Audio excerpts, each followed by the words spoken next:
Hi, I'm Sandy. I am going to be making some cremation beads. If you've never seen one, let me pull one out of the kiln that I just had made.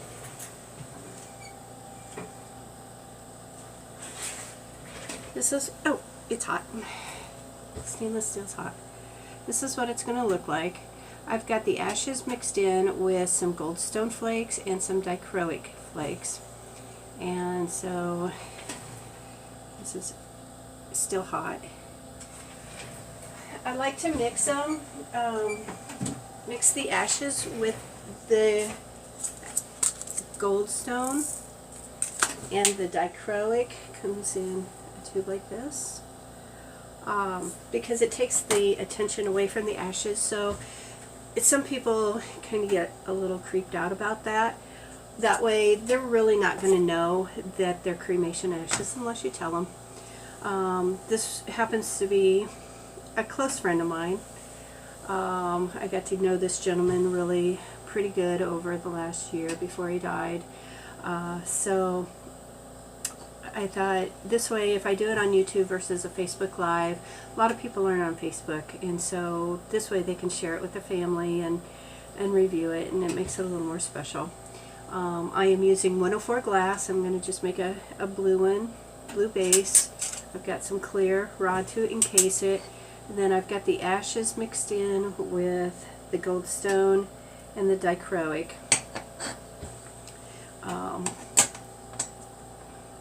Get that dichro piece back up that I dropped off. So let's get started. I'm using an oxygen concentrator, my minor torch, LP gas that's outside, and it's flowing about 5 LPM. It doesn't take hardly any gas. So let's get started. I have the ashes on a stainless steel plate, and I picked out a little more fine ashes. I don't need very much. If you need to send me your pets or a loved one's cremation ashes, half a teaspoon is more than enough. So let's go ahead and get started. I've got a 3/32 mandrel here, and it's been warmed up once. I hate to rewarm it again. I've got a lens in front of me here that cuts out the soda flare, and I've also got one on my iPad there so that you can see a little easier. I'm going to start getting my mandrel hot so the glass will stick to it, and I also need to warm up my rod. I've been using it, so it's fairly warm yet, so it won't take as long as the cold rod that I just dropped.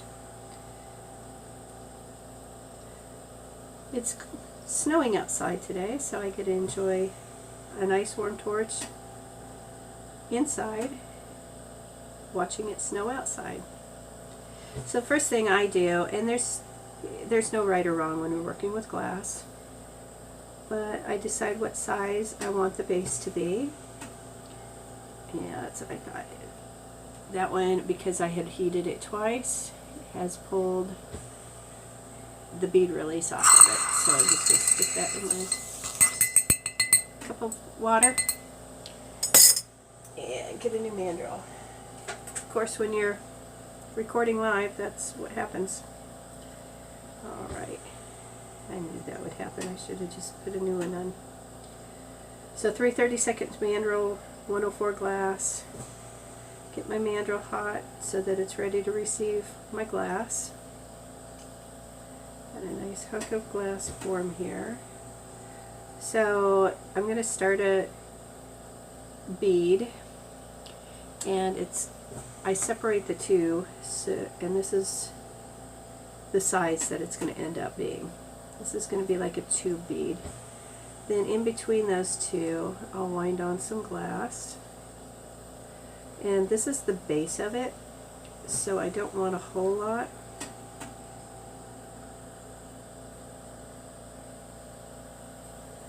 And I'm also going to move my ashes down now so you see what they look like.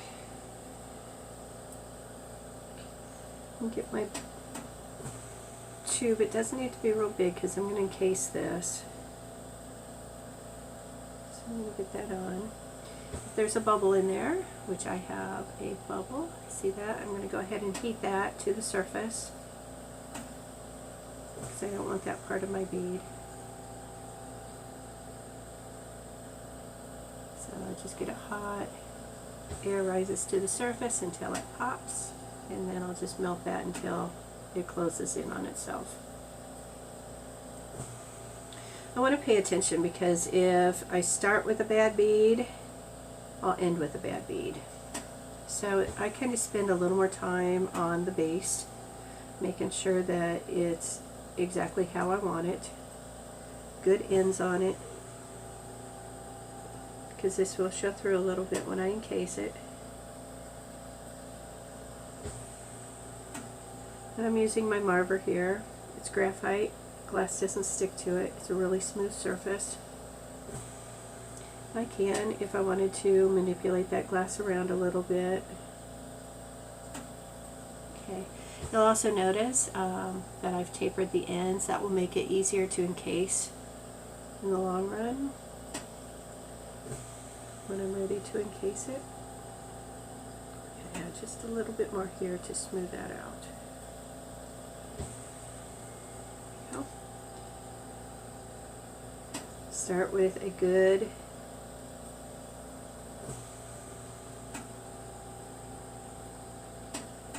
good base, you'll end with a good base. Okay.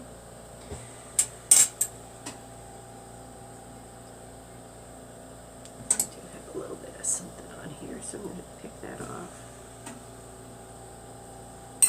Right in my water jug. Alright, let's get that shaped down again. Good.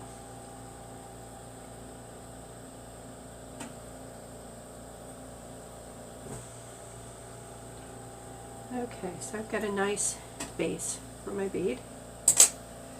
Now I got to get it fairly hot as I roll. Get my hand positioned. This glass, when it's molten, is about 1800 degrees, so I don't want my hand anywhere near it as I roll the ashes onto it. Okay, here we go. I kind of roll in a diagonal across that stripe that I have. And I've picked up a little bit of the ashes. I've picked up some of the goldstone and some of the dichro. I'm going to start introducing it into the flame far back. And that's going to deoxidize some of the ashes. And it'll melt some of the goldstone a little bit. And now I want to keep it fairly cool, but yet in the heat. If I would just let this sit out of the heat and introduce it back into the flame again, it would crack and shatter. So now I'm getting my clear rod warmed up, and I'm going to encase this. I do the spiral encasing. So I'm going to start at the end. I'm keeping my clear rod in the flame and my bead just under the flame. And it's really important at this point that I keep my clear rod very, very hot and molten. If I don't and I try to force wrapping this onto the bead, I'm going to catch air bubbles in there, and you're going to see a stripe of air bubble. I'm also kind of tilting it a little bit, so I've got more of the glass going on towards my mandrel hand, and then a little thinner area on my glass hand. And as I go through and I overlap that, I have glass already down that I'm overlapping with a little bit thicker glass. Okay, when I come to the end, I'm going to do a couple spirals around to even that up as a nice ending, nice tube. I'm going to melt this in, and I can use my marver to kind of assist with that. Make sure my ends are nice and flat. And then I need to go back on my beginning end and finish that in. Now if I had my bead a little hotter than what I did in this video, I can actually manipulate the bead itself, which contains the ashes and the dichro and the goldstone.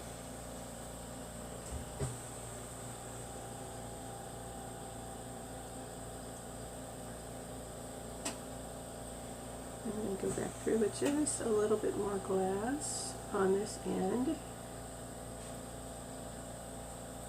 to round that up nice. Always try to prepare or finish off my glass rod so it's ready to use the next time I need it.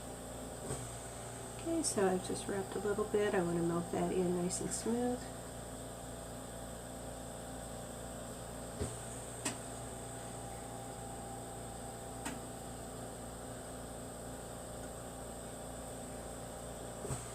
Okay, looks good. This is a very pretty one. This will end up cooling down a little cooler than what you're seeing it on the camera right now.